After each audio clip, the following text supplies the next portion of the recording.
বাজারে আবারও হঠাৎ ভোজ্য তেল সংকট।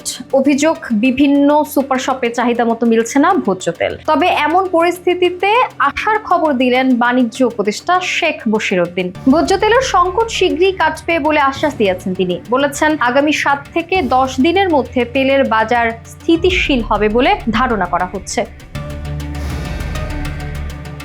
তবে সয়াবিন তেলের প্রাপ্যতার ক্ষেত্রে স্বল্পতার বিষয়টি স্বীকার করেছেন বাণিজ্য উপদেষ্টা। বলেন, তেলকে বৈচিত্র্যময় করতে কাজ করছে অন্তর্বর্তী সরকার। শুল্ক বাড়িয়ে স্থানীয় পর্যায়ের তেল দেশের বাইরে যাওয়া রোধ করতে কাজ করছেন তারা। স্থানীয়ভাবে সরিষার তেল ব্যবহার বৃদ্ধিতেও কার্যকর ব্যবস্থা নিতে যাচ্ছে বাণিজ্য মন্ত্রণালয়। এছাড়া সয়াবিন তেলের সরবরাহ স্বাভাবিক হলে দামও কমতে পারে বলে ধারণা তার।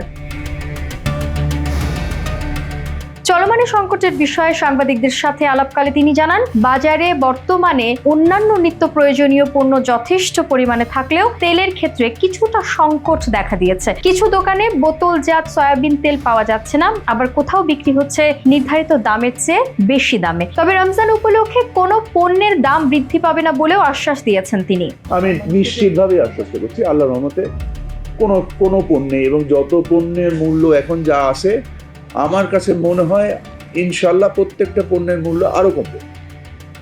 মানে আপনি যদি রোজার পণ্য যেগুলো, ছোলা বলেন, খেজুর বলেন, এই ধরনের যত বা চিনি বলেন, এই ধরনের পণ্য মূল্য আমি অস্থিতিশীল হওয়ার সুযোগ।